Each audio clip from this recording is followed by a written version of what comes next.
Hi 7th graders and happy Friday. I hope you're having a great day. I'm going to go over these chapter 3 section 3.1 solving equations by adding or subtracting notes. As I go over the notes, fill them in just like you would do normally in class. If for some reason I'm going too fast, you can always pause the video. Your only homework for today and your only assignment for today is to complete these notes. We will pick up on Monday with any questions that you may have. Starting out with the lesson opener, it says simplify. 5 plus 7 minus 7. So as a reminder, I'm going to write PEMDAS at the top. When I see addition and subtraction, I have to do whatever comes first, left to right. So I'm going to start off by doing 5 plus 7. And then I'm going to subtract 7 to get 5. The next question, I see subtraction first when I look left to right. So I'm going to do negative 12 minus 16 first. In order to do this, I have to add the opposite. And maybe you'll notice at this point that I have all addition. So I can do negative 12 plus negative 16 first, or I could do negative 16 plus 16 first. How about we start here? Well, negative 16 plus 16 is just 0. So I'm left with negative 12. The next one, I see subtraction first. So I could subtract, or I could change it to adding the opposite and see what happens.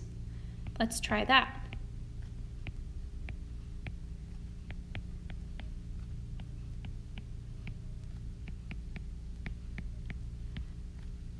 Again, I see all addition, and because of the commutative property, I can move things around and do it in any order. Well, I know that this negative 3,479 plus 3,479 is going to give me 0 because I'm adding opposites.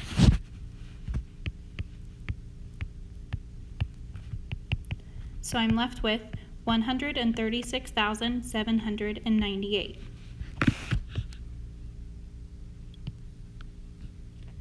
Okay, you might notice I'm first going to multiply 8 and then I'm going to divide by 8.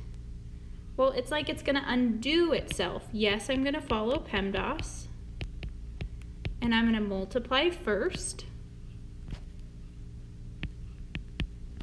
and then I'm going to divide. But all I was left with was the 7. Maybe you are noticing a pattern. All I was left with was a 5. All I was left with was the negative 12. All I was left with was 136,798. Okay, because we're doing opposite operations. Let's see. Maybe you can predict that I will be left with 375 because I see first, because of PEMDAS, I would divide and then I would multiply by the exact same number. Well, 375 divided by 15 is 25 times 15 is 375. So sure enough, because I was dividing and then multiplying opposite operations, I'm left with what I started with. Last chapter we talked all about expressions, and expressions did not have equal signs. Now we're going to look at equations. An equation is a mathematical sentence that contains an equal sign.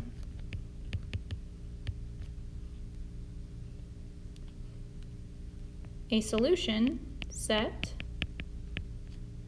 or a solution is a number that, when substituted for the variable, makes the sentence true. So for example, if I had x plus 3 equals 6, the solution would be that x is 3, because when I plug it in, I get 3 plus 3 is 6, and that's a true statement.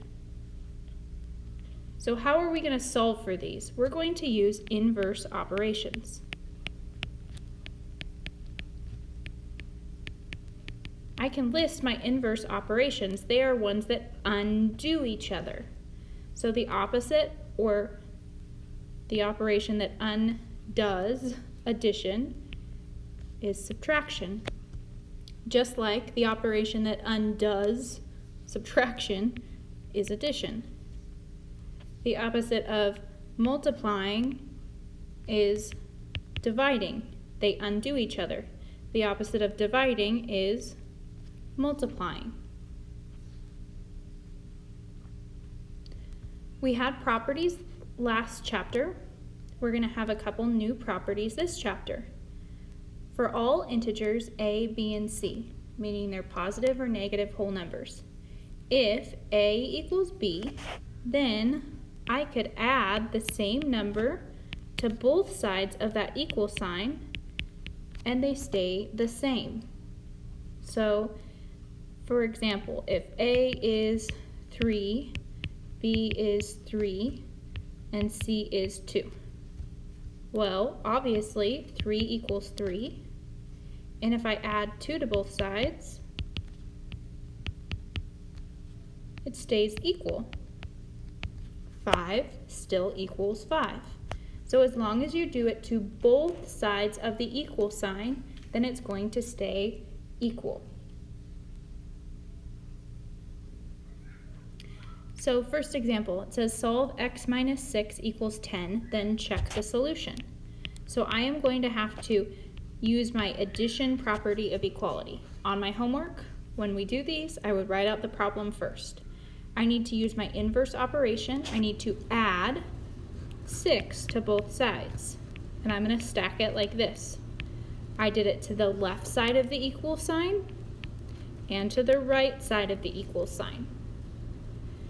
Now, let's simplify. Well, if I have negative 6 plus 6, that goes to 0. All I'm left with on the left-hand side is x. 10 plus 6 is 16. So my solution should be x equals 16. And I can come over here and check. X minus 6 equals 10. When I plug in 16, 16 minus 6 does equal 10. It works. Let's look here. Solve a plus 39 equals 17 and check your solution. Well, I see addition happening. My inverse operation for addition is subtraction. So I'm going to subtract 39 from both sides. Now when I see 39 minus 39, that goes to 0. I'm only left with a. Now I have 17 minus 39. If you need to write it out, you can. 17 minus 39 I cannot do. I'm going to have to add the opposite. I see different signs, so I actually subtract. Take the sign of the bigger absolute value. I can check my solution. Negative 22 plus 39 should equal 17. Let's check. I see different signs, so I actually subtract. Take the sign of the bigger absolute value so it's positive, and it works.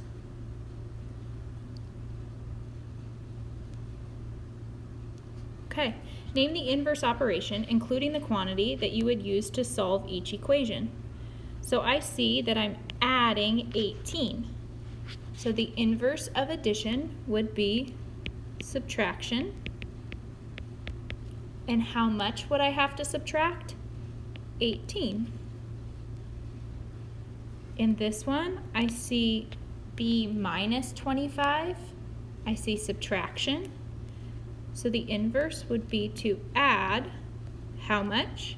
25. Because again, we are trying to undo the operations. Okay, now it wants me to solve, so I'm actually going to perform those operations.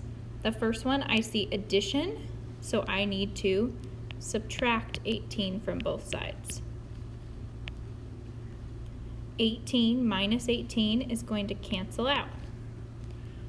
I see negative 46 minus 18.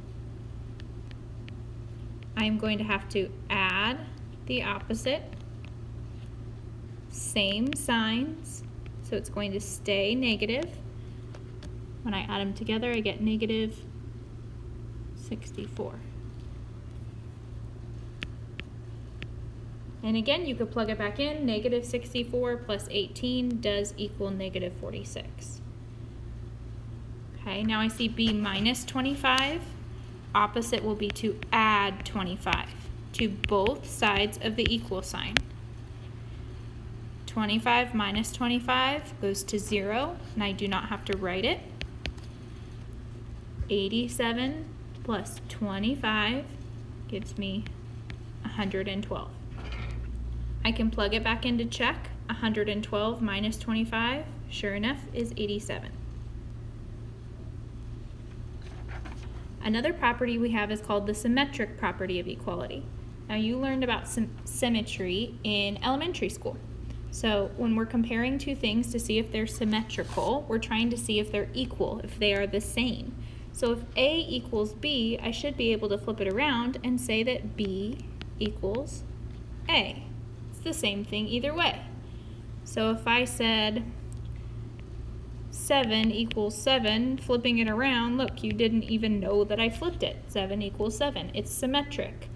So usually when we solve these equations, we want to make sure the variable is on the left.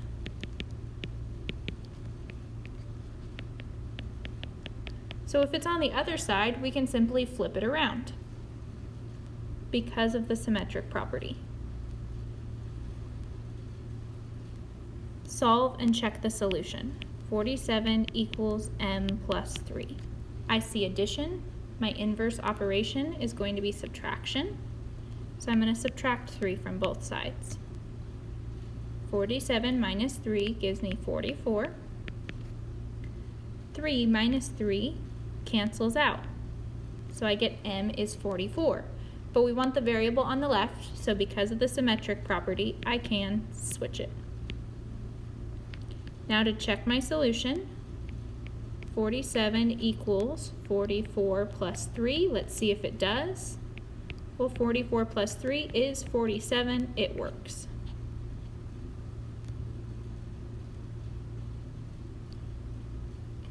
Okay, copy down the problem because we are going to solve and check our solution.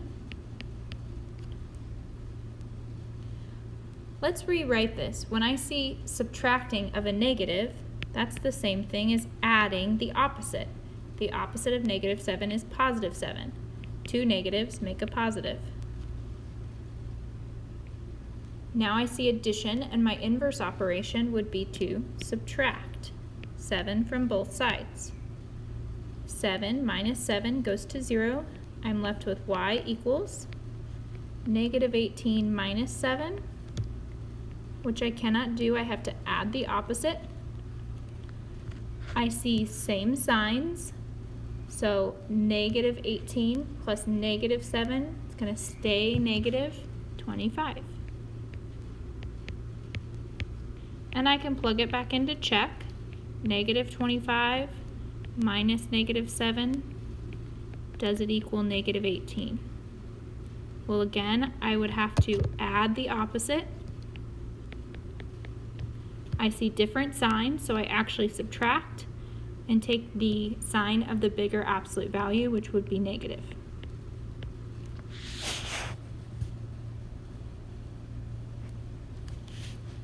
Okay, I see z plus negative 32.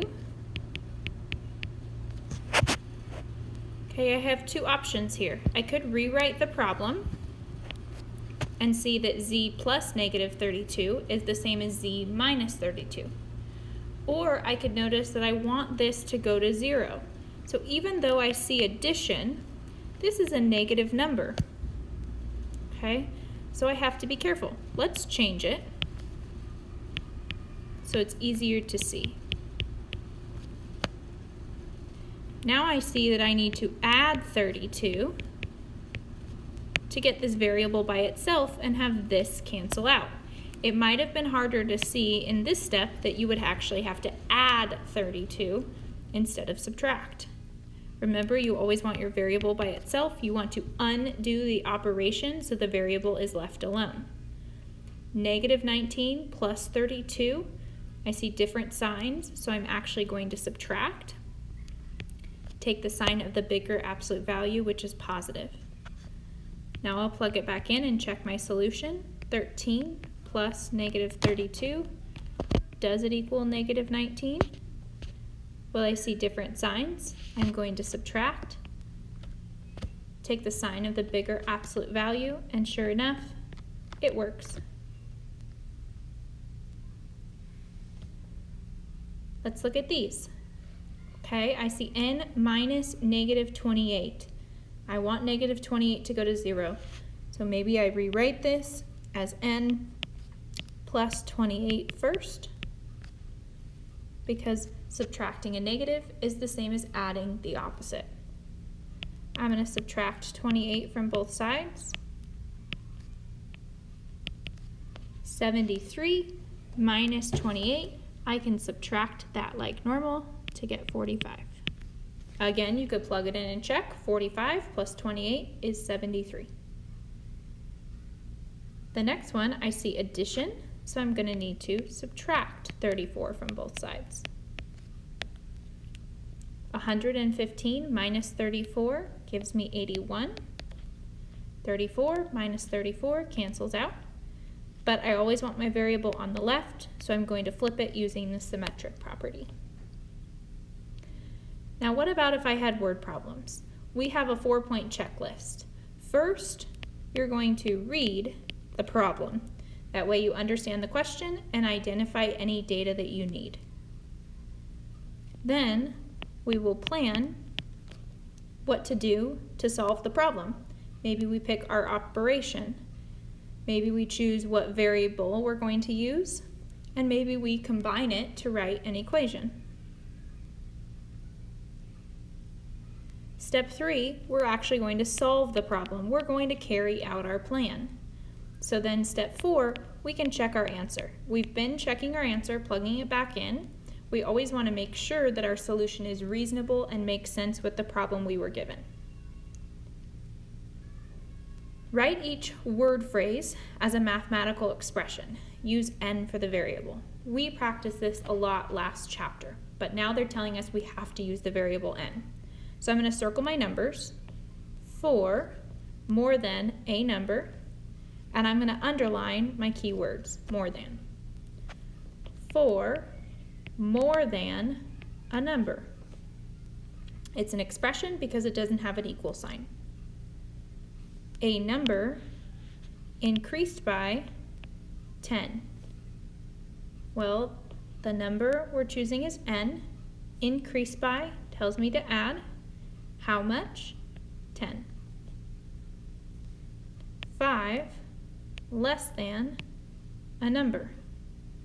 Okay, remember, subtraction, we have to go a little bit slower and think it through. 5 less than a number. That means I need to start with the number and I need to take away 5. It's 5 less than a number, not a number less than 5. Same instructions, we're using our n for our variable. A number decreased by 7. So decreased by, again, we're using some sort of subtraction here. I have to decide whether it's n minus 7 or 7 minus n. Well, the number is what I'm starting with, and I'm decreasing it by 7. So I'm looking at n minus 7. 17 decreased by a number. So this one says I'm starting with 17, and I am decreasing by my number, whatever my number may be. Write an algebraic expression for the number of nickels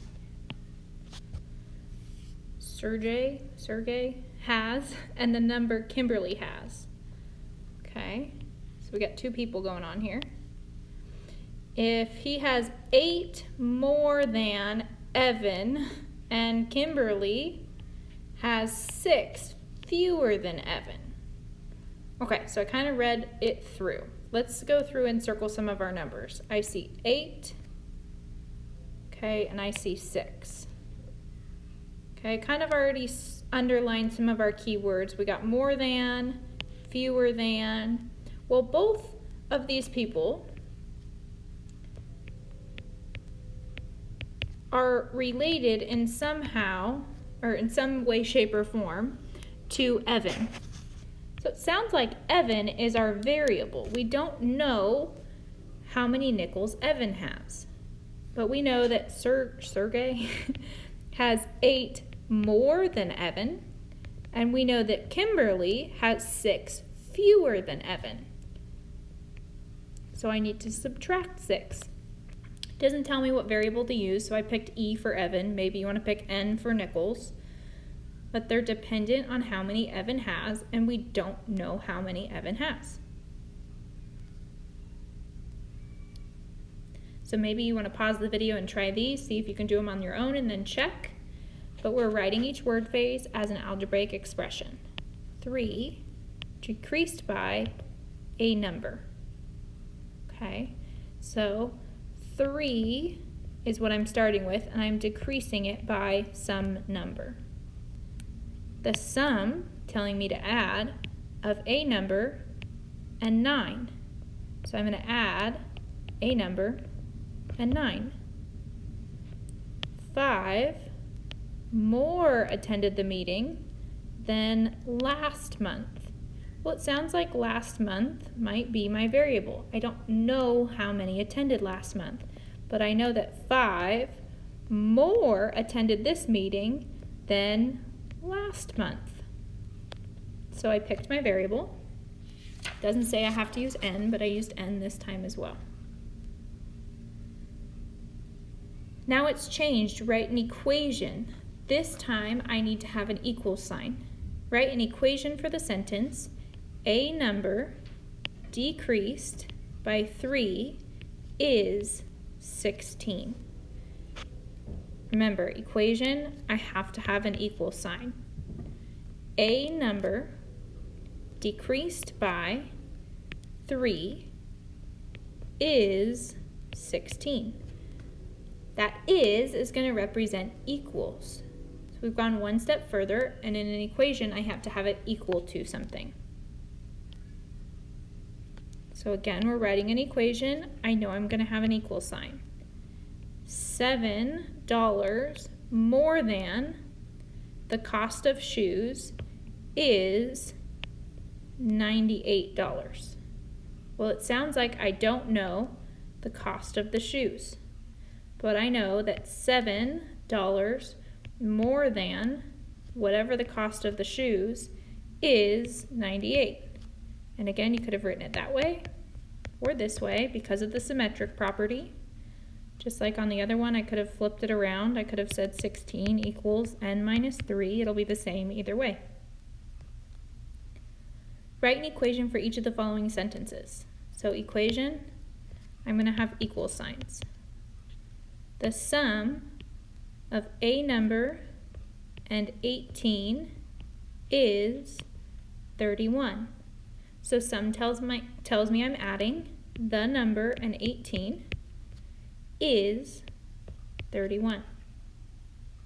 And lastly, 23 less than a number is 6. Practice your circling and underlining. It makes these steps to problem solve so much easier.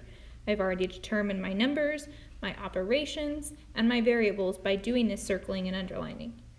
23 less than a number. That means I start with the number and I subtract 23 is 6. So that's the end of section 1. Again, you have no homework other than to make sure your notes are completely filled in, and we'll go over any questions you have on Monday. Have a great week.